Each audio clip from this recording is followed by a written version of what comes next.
ዛሬ ደግሞ 3 ቀን ያለ ሐሳብ የምታዘጋጁትን ወጭ ይዤ መጥቻለሁ።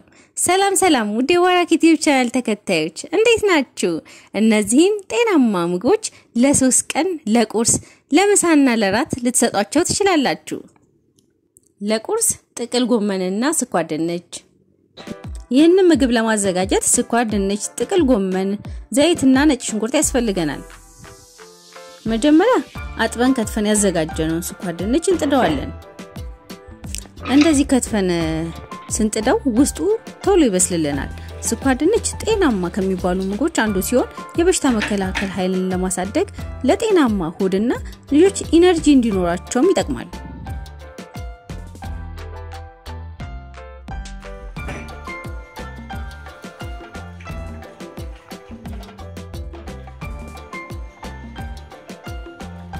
ከዛም ስኳር ድንቻችን ሲበስል እናውጣዋለን።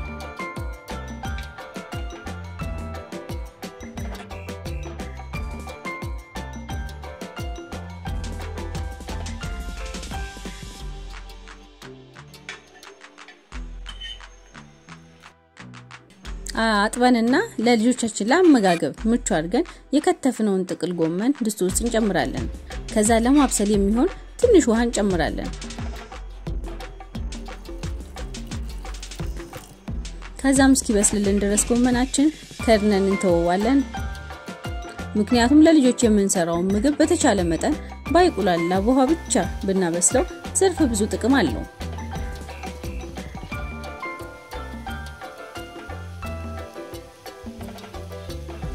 ጎመናችን ሲበስል ትንሽ ኦሊቭ ኦይል ወይም ደግሞ የምንጠቀመው ማንኛውም የምግብ ዘይት እንጨምራለን። ትንሽ ነጭ ሽንኩርቱ ቴስቱ ስለሚከብዳቸው ማብዛት የለብንም። ጥቅል ጎመን በቀላሉ የምናገኘው ብዙ ጥቅም ያለው አትክልት ነው። በሽታን ለመከላከል የልጆችን ሴል ለማሳደግና ለሆድ ጤና ይጠቅማል። ጥቅል ጎመን ፎሌትና ቫይታሚን B6 ስላለው የልጆችን የአእምሮ እድገት የማገናዘብ ችሎታን ለማሳደግ ይጠቅማል። ስለዚህ እንደ አንድ ጥሩ አማራጭ ነው።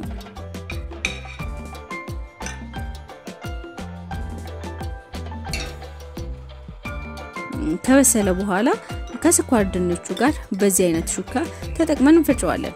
በዚህ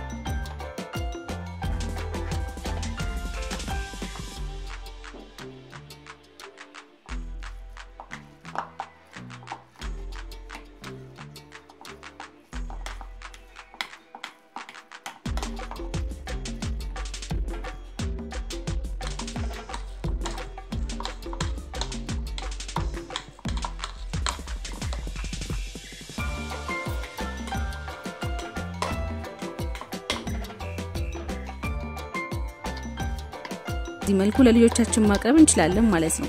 ከፍ ላሉ ልጆች ደግሞ ዳቦ ላይ በመቀባት መስጠት እንችላለን።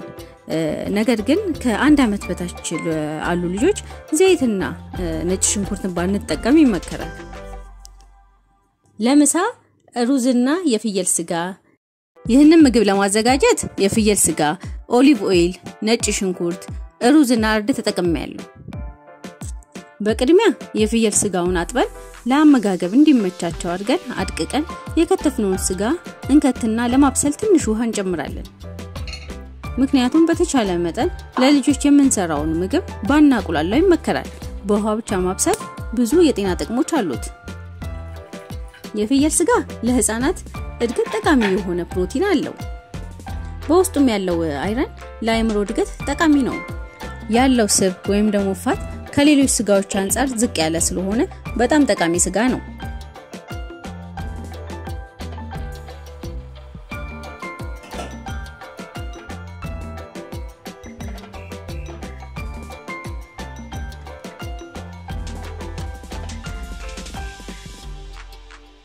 የፍየል ስጋው እስኪበስል ድረስ ሩዙን እናጥበዋለን።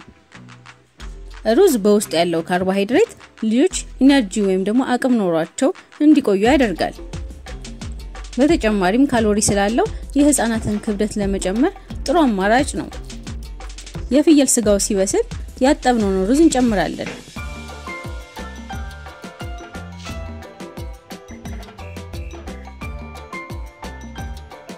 ከዛም ትንሽ እርድ እንከታለን።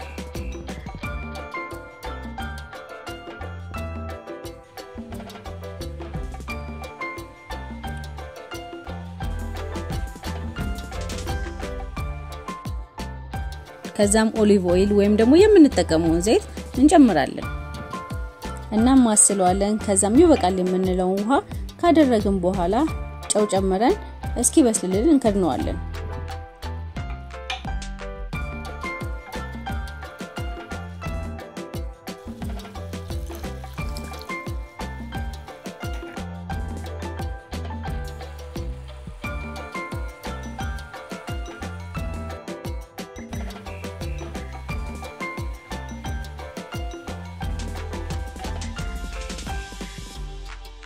ከዛም ሲበስልልን እስኪበርድ እናስቀምጠዋለን።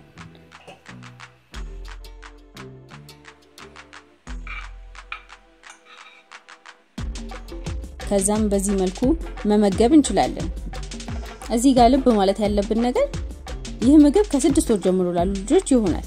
ነገር ግን ከ1 አመት በታች ላሉ ልጆች ዘይት፣ ጨውና ነጭ ሽንኩርት ባንጠቀም ይመከራል።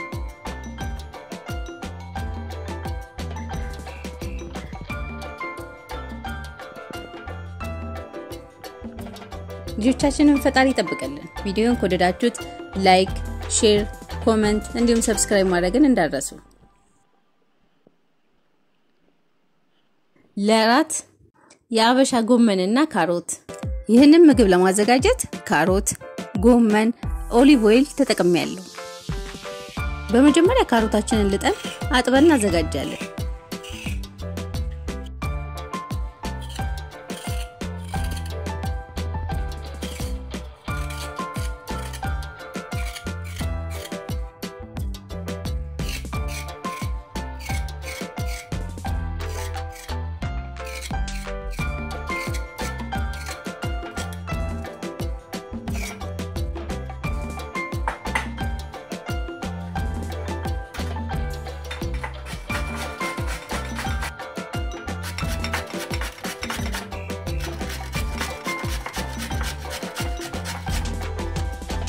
ከዛም አጥበን ያዘጋጀነው ጎመን እንጥደዋለን።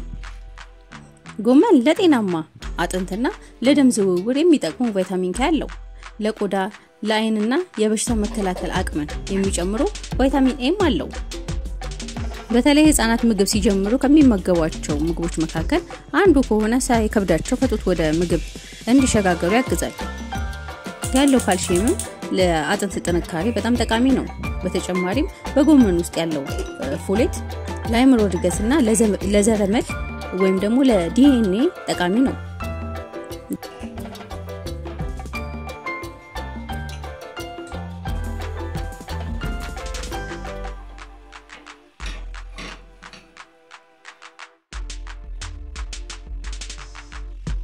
ጎመኑ ብዙ መብሰል የለበትም። ገንፈል ካረግነው በኋላ በዚህ መልኩ እናጠለዋለን።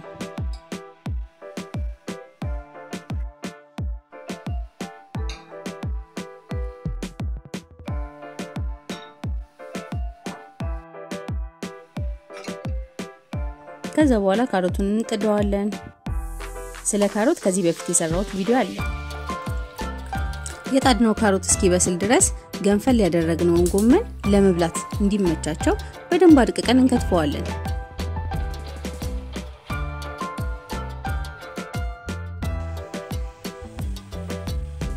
በውሃ ብቻ ያበሰልነው ካሮት ውስጥ ትንሽ ኦሊቭ ኦይል ወይም ደግሞ የምንጠቀመውን የምግብ ዘይት እናደርጋለን።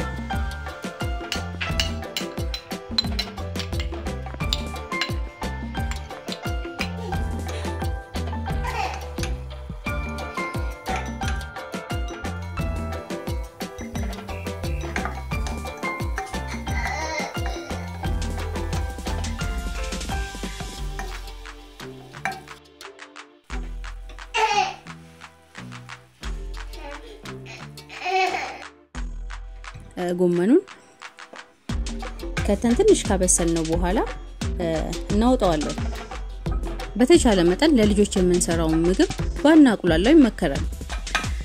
ጎመኑን ብዙ ካበሰልነው ከጎመኑ ውስጥ የሚገኘው ንጥረ ነገር ስለሚጠፋ ብዙ መብሰል የለበትም። ከዛ ሲበርድ በዚህ መልኩ መመገብ እንችላለን።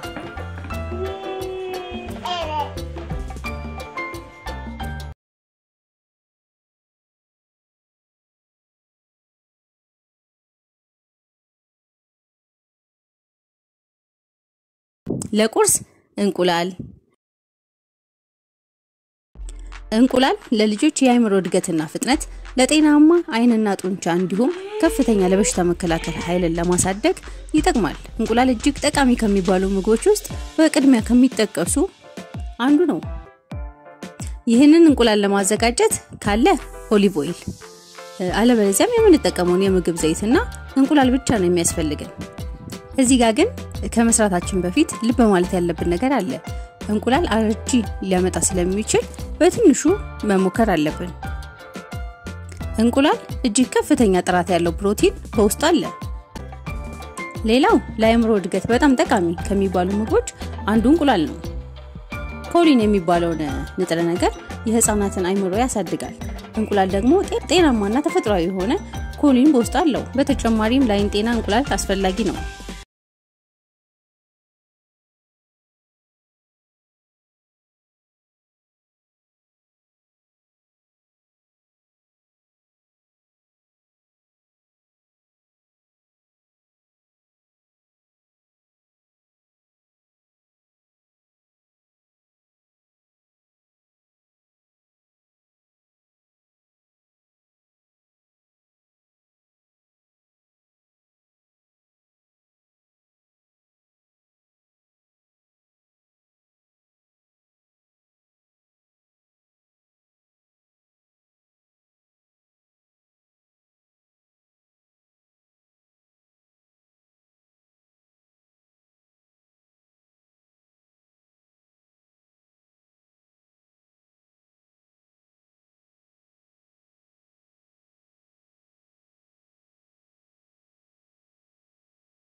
ለምሳ ፎሶሊያና እርጎ ዛሬ የምናዘጋጀው ጤናማ ምግብ የልጆችን ክብደት ለመጨመር የበሽታ መከላከል ኃይልን ለማሳደግ ለጤናማ አጥንት ጠቃሚ የሆነ ምግብ ነው። ሰላም ውድ የዋራኪ ዩቲዩብ ቻናል ተከታዮች እንዴት ናችሁ? ይህንን ምግብ ለማዘጋጀት ፎሶሊያና እርጎ ብቻ ነው የሚያስፈልገን።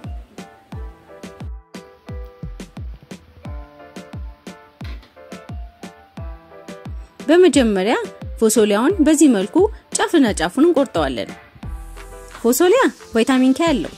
ቫይታሚን ኬ ደግሞ ለአጥንት ጥንካሬ ጠቃሚ ነው። በተጨማሪም ፎሶሊያ የልጆች የበሽታ መከላከል ኃይልን የሚያሳድግ ቫይታሚን ሲ አለው።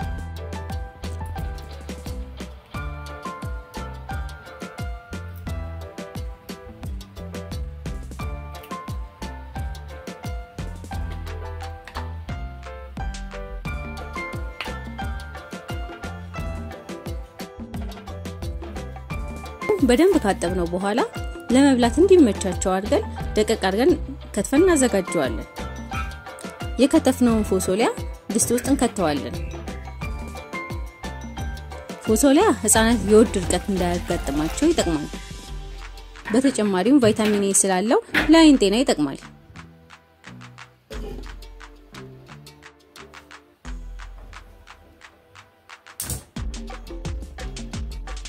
ፎሶሊያ ለመብሰል ከ3 እስከ 5 ደቂቃ ድረስ ይወስዳል።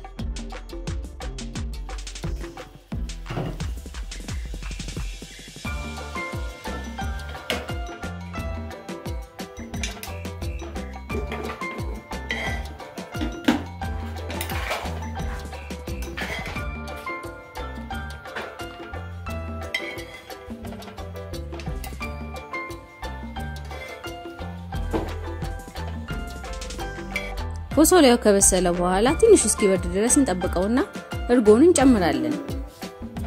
እርጎ ከፍተኛ ካሎሪ ስላለው የልጆችን ክብደት ጤናማ በሆነ መልኩ እንዲጨምር ያደርጋል። በተጨማሪም እርጎ ጤናማ የሆነ ስብ አለው። ይህ ደግሞ ለአይምሮና ለአጠቃላይ እድገት ይጠቅማል። እርጎ ሌሎች ጤናማ ጥቅሞች አሉት።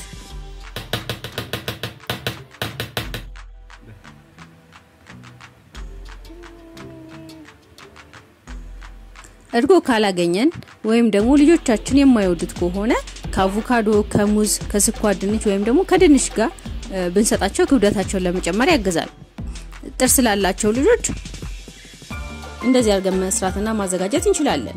ነገር ግን ለማያኙኩ ወይም ደግሞ ጥርስ ላላወጡ ልጆች ፈጭተን መስጠት እንችላለን። በተቻለ መጠን ለልጆች የምንሰራውን ምግብ ባናቁላላው ይመከራል። በውሃ ብቻ በመብሰል ብንሰጣቸው ብዙ ጥቅሞችን ያገኛሉ። ለእራት ቦለቄና ድንች። ይህንን ምግብ ለማዘጋጀት ቦለቄና ድንች ተጠቅሜያለሁ። ቦለቄ በበቂ ሁኔታ ካልተዘፈዘፈና ካልተቀቀለ ልጆች ላይ ጉዳት ሊያስከትል ስለሚችል መጠንቀቅ ይኖርብናል። ይህንን ቦለቄ ዘብዝፌ አሳድሬዋለሁ።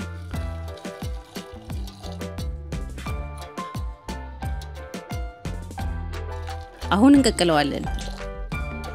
ለመብሰል ረጅም ሰዓት የሚወስድ ሲሆን እንደ ብዛቱ ከ1 ሰዓት እስከ 2 ሰዓት ድረስ ሊወስድ ይችላል። ቦለቄ የልጆችን እድገት የሚደግፍ ከእንስሳት ተዋጽኦ ውጪ የሆነ ጠቃሚ ፕሮቲን አለው። በተጨማሪም በአግባቡ ተዘብዝቦ የተቀቀለ ቦለቄ ለልጆች የሆድ ጤና ከመጥቀሙም በተጨማሪ የሆድ ድርቀትን ይከላከላል።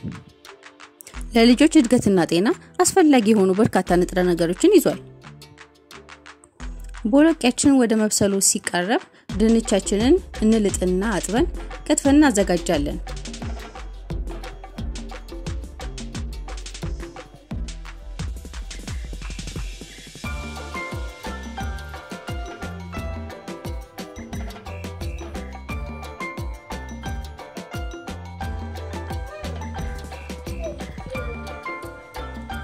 አሁን ቦለቄው በደንብ በስሏል።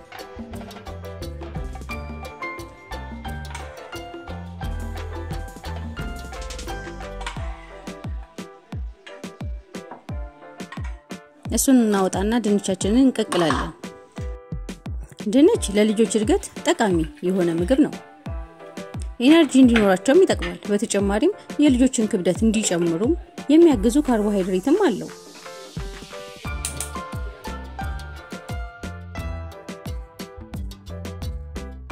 የጣድነው ድንች እንደዚህ ሲበስል ከቦለቄው ጋር እንቀላቅለዋለን።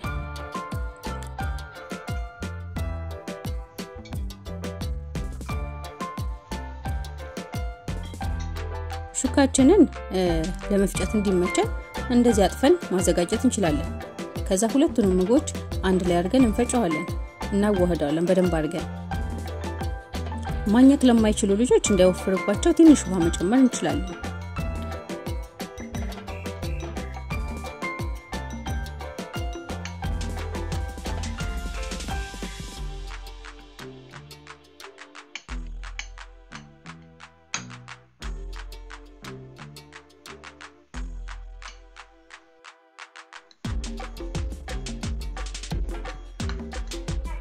ከዛ በዚህ መልኩ እናቀርብላችኋለን ማለት ነው።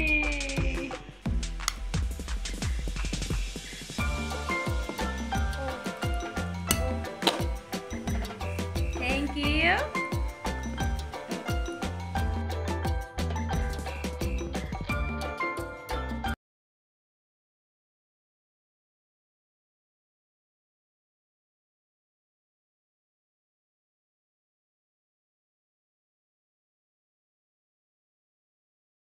ለቁርስ የለውዝ ቂቤ ይሄንን የለውዝ ቅቤ ለማዘጋጀት ለውዝ፣ ስኳር ድንች፣ ኦሊቭ ኦይል እና ካልተፈተገ እህል የተዘጋጀ ዳቦ ተጠቅሜያለሁ። በቅድሚያ ያዘጋጀነውን ለውዝ እንቆላለን። ለውዝ ለልጆች የአይን ጤና የሚጠቅሙ ቫይታሚን ኤ አለው። በተጨማሪም ፕሮቲን፣ ጤናማ ፋትና ለአይምሮ ጤና የሚጠቅም ንጥረ ነገርን ይይዛል።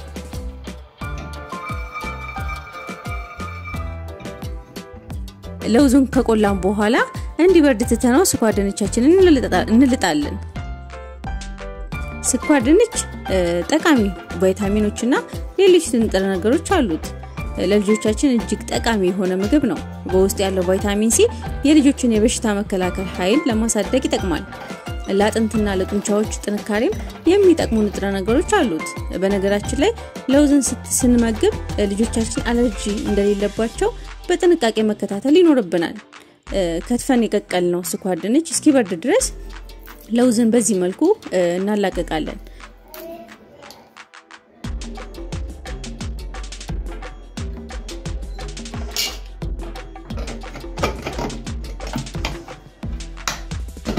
ከዛም በደንብ እስኪደቅ ድረስ እንፈጨዋለን።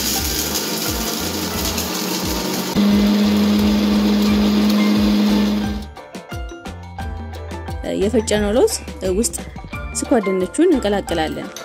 ይሄንን የለውዝ ቅቤ በድንችም መስራት እንችላለን። ከዛም በመጠኑ ውሃ እየጨመረን እናሸዋለን።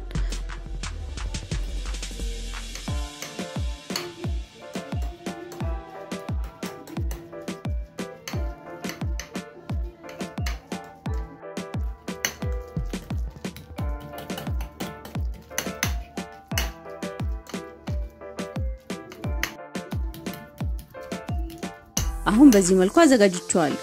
ከዛ በኋላ ዳቦውን በኦሊቭ ኦይል ትንሽ ሞቅ እናደርገዋለን።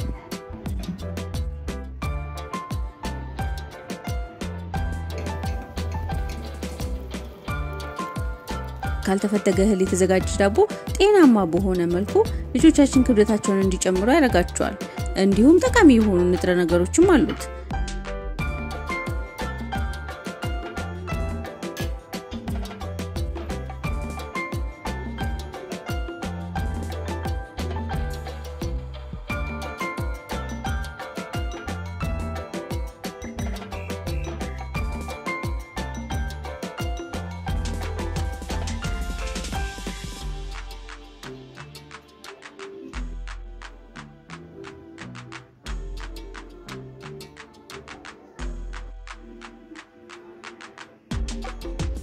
ዳቦን እንደዚህ ቀብተን ካዘጋጀን በኋላ ህፃናት ጠርዙን መብላት ስለሚከብዳቸው ቆርጠን እናወጣዋለን። ከ6 ወር እስከ 1 አመት ላሉ ልጆች በማንኪያ ዳቦ ሳንጠቀም ብቻውን መመገብ እንችላለን።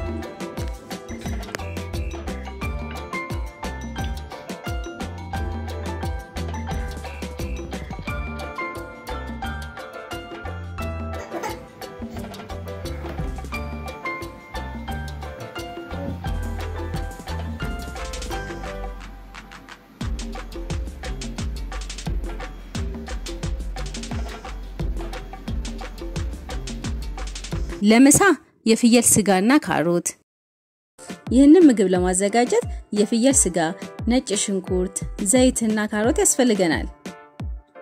በመጀመሪያ ስጋውን አጥበን ለአመጋገብ እንዲመቻቸው አድርገን የከተፍነውን ስጋ ድስት ውስጥ እንከታለን። ከዛም ለማብሰል የሚሆን ትንሽ ውሃ እንከታለን። የልጆችን ምግብ ስናዘጋጅ በተቻለ መጠን በውሃ ብቻ ብናበስለው ይመከራል። ማቁላላቱ ብዙ የጤና ችግር ስለሚኖረው ባናቁላላው ይመከራል። የፍየሉ ስጋ እስኪበስልልን ድረስ ካሮታችንን ልጠን አጥበን ፈጭተን እናዘጋጃለን። የፍየል ስጋ ከፍተኛ ፕሮቲን ያለው ሲሆን ለህፃናት እድገት ጠቃሚ ነው። በተጨማሪም ቫይታሚን ቢ12 አለው። ይህ ደግሞ ለልጆች የአይምሮ እድገትና ብሩህነት በጣም ጠቃሚ ነው። የፍየል ስጋ ከሌሎች ስጋዎች አንፃር ሲታይ ዝቅ ያለ ፋት ወይም ደግሞ ስብ አለው። ይህ ደግሞ ከሌሎች ስጋዎች በላይ ለልጆቻችን ሆነ ለኛ ጠቃሚ ያደርገዋል።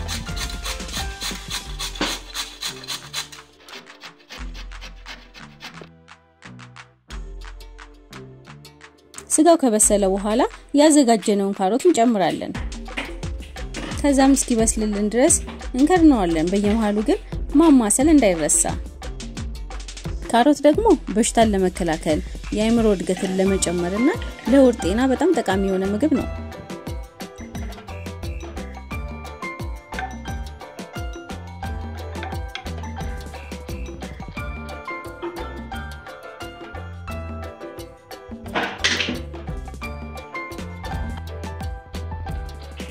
ካሮቱ ሲበስል እጅግ በጣም ትንሽ ነጭ ሽንኩርት እንጨምራለን። የነጭ ሽንኩርት ጣዕም ከበድ ስለሚል መብዛት የለበትም።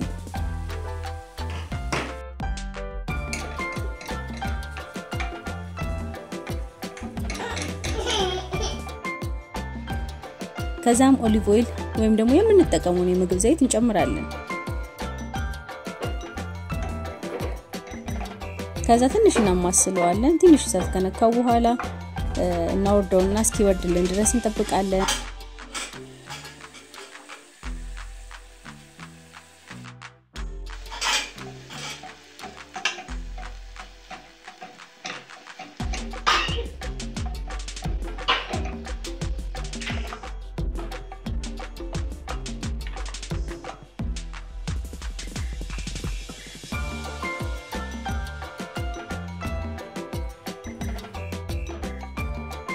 ከዛ በኋላ በዚህ መልኩ ለልጆቻችን መመገብ እንችላለን።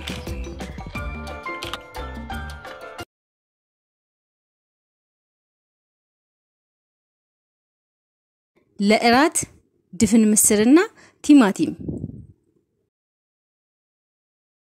መጀመሪያ ድፍን ምስሩን በደንብ እናጥብና ከዛም እንጥደዋለን።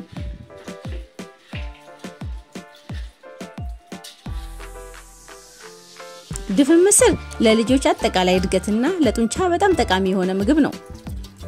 በተጨማሪም ፎሌትና ሌሎች ጠቃሚ ንጥረ ነገሮች ስላሉት ለልጆች የአይምሮ እድገት አስተዋጽኦ ያደርጋል።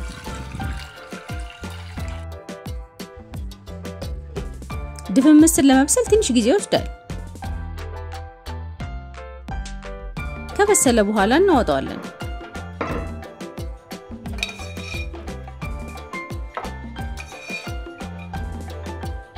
ቲማቲሙን አጥበን እንፈጨውና ብቻውን እናበስለዋለን።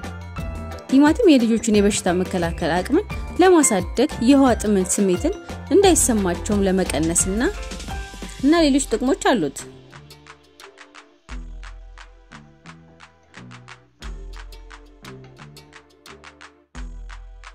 ቲማቲሙ ውሃውን ወደ መጨረስ ሲጠጋ ኦሊቭ ኦይል ወይም ደግሞ የምንጠቀመውን የምግብ ዘይት እንጨምራለን። ከዛም በጣም ትንሽ ነጭ ሽንኩርት እንጨምራለን። ነጭ ሽንኩርቱ ለህፃናት ጣዕሙ ሊከብዳቸው ስለሚችል መብዛት የለበትም።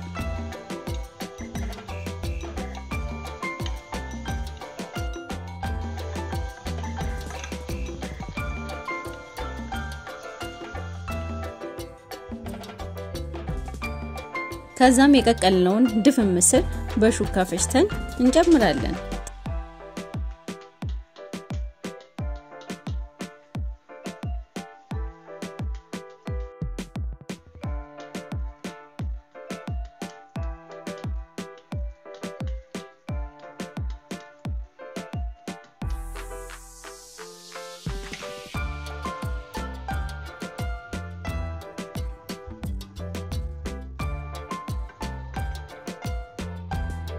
ድፍን ምስር እንደ ሌሎች ምስሮች ካርቦሃይድሬት ስላለው ክብደትን ለመጨመር ይጠቅማል።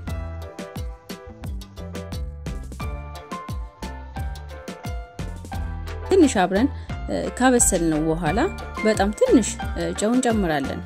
ከዛም እናወጣዋለን።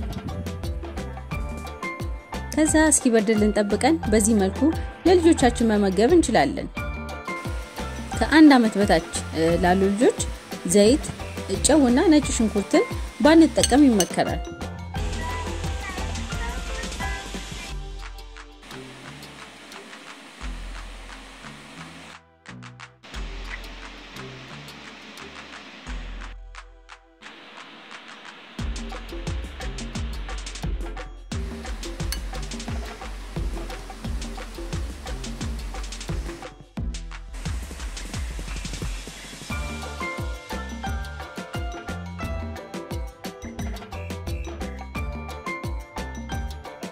አማራጭን ለማዘጋጀት እንቁላል፣ የሀበሻ ጎመንና ዘይት ያስፈልገናል። በመጀመሪያ ለልጆች እንዲመች አድርገን አጥበን አድቅቀን የከተፍነውን ጎመን ድስት ውስጥ እንከተዋለን። በራሱ ውሃ እንዲበስል እናደርጋለን። ውሃውን ሲጨርስ ትንሽ ውሃ እንጨምርና እስኪበስልልን ድረስ እንተወዋለን። የሀበሻ ጎመን ለበሽታ መከላከል የሚረዳ ለአይምሮ እድገት የሚጠቅምና ለጠንካራ አጥንትና ለጥሩ እይታ የሚጠቅሙ ንጥረ ነገሮች አሉት።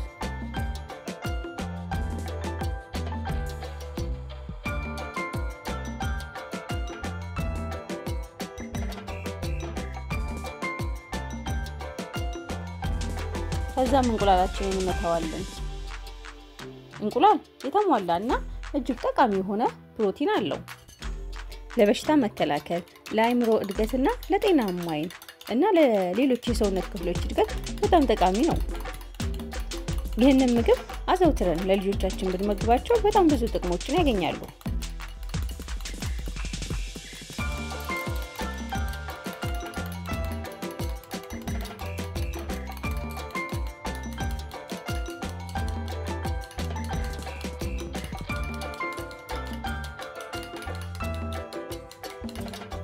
የመታነው እንቁላል ላይ በዚህ መልኩ ያበሰለውን ጎመን አንድ ላይ ቀላቅለን እንመታዋለን።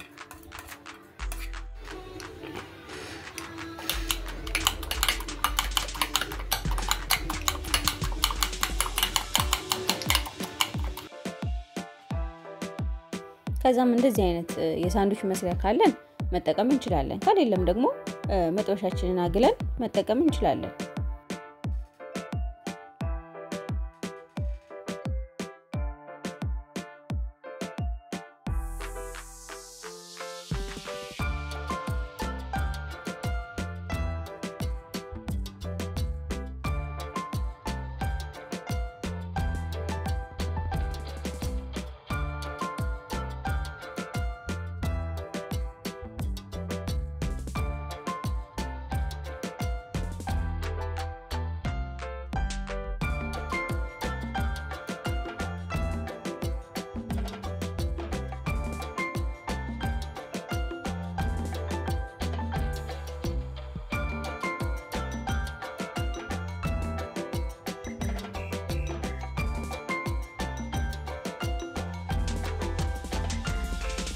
ከዛም ሲበስልልን በዚህ መልኩ ለልጆቻችን ማቅረብ እንችላለን።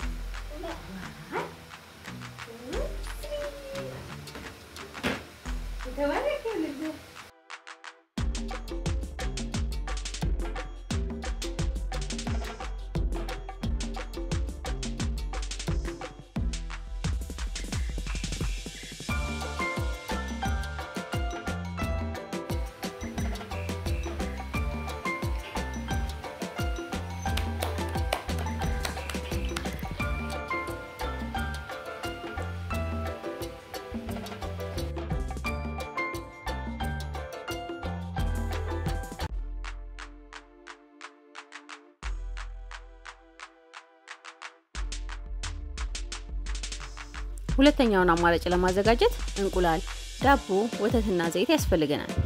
በመጀመሪያ እንቁላሉን እንመታዋለን።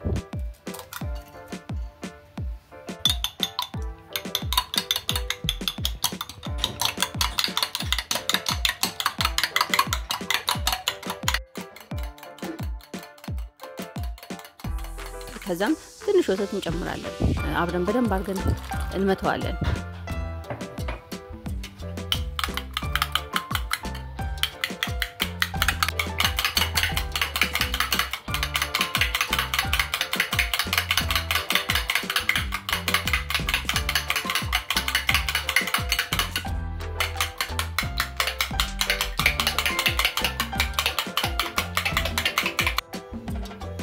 ከዛም ካልተፈተገ እህል የተዘጋጀ ዳቦ ወይም ደግሞ ብራውን ዳቦ በመጠቀም ለልጆቻችን እንዲመች አድርገን በዚህ መልኩ እንቆራርጠዋለን። ሌሎቹን ዳቦዎች መጠቀም ይቻላል፣ ነገር ግን የተሻለ ጥቅም ለማግኘት እነዚህን አይነት ዳቦዎች ብንጠቀም ይመከራል። ዳቦ ለልጆች ኢነርጂ ይሰጣል፣ በተጨማሪም ክብደታቸውን እንዲጨምርም ያግዛል።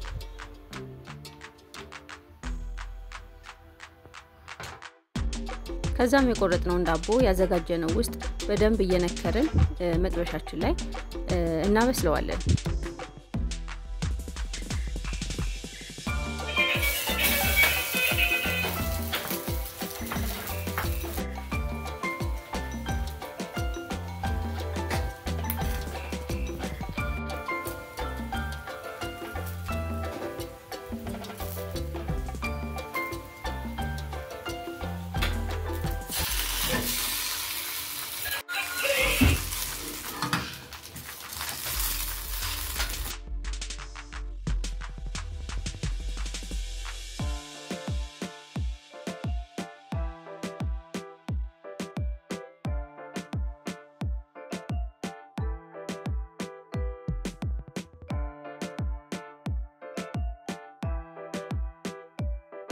ከዛም በዚህ መልኩ ለልጆቻችን ማቅረብ እንችላለን።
ሶስተኛውና የመጨረሻውን አማራጭ ለማዘጋጀት እንቁላል፣ ሩዝ፣ ብሮኮሊ፣ ዘይት ተጠቅሜያለሁ።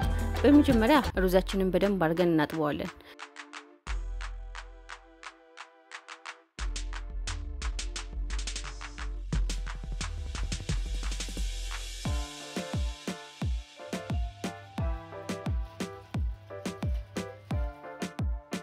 ከዛም ለቃናው ያክል ቀረፋ ጨምረን እንጥደዋለን። ሩዝ ለልጆች ኢነርጂ ይሰጣል፣ ክብደታቸውንም እንዲጨምር ያደርጋል። ሩዙንና ብሮኮሊውን ጎን ለጎን ጥጄዋለሁ ቶሎ እንዲደርስልኝ።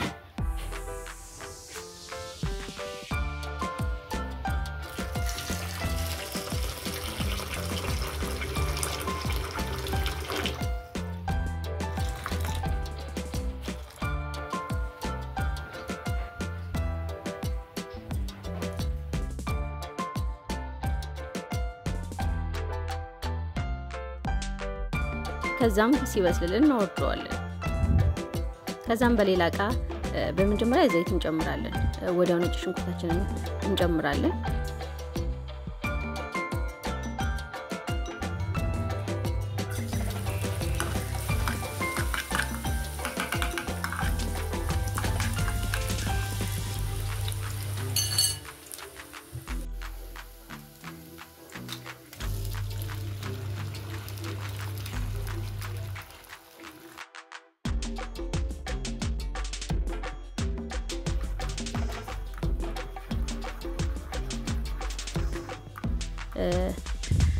ከዛም በላዩ ላይ ብሮኮሊያችንን እንጨምራለን። ትንሽ ሲበስል አውርደን የሚበቃንን ያህል ሩዝ ቀንሰን አብረን እንቀላቅለዋለን።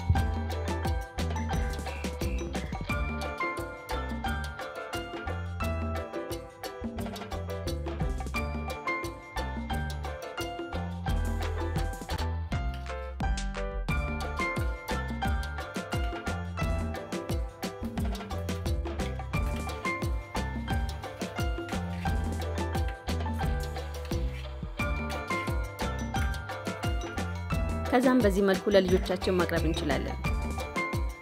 እነዚህ ምግቦች ከ6 ወር ጀምሮ ያሉ ልጆች መመገብ ይችላሉ።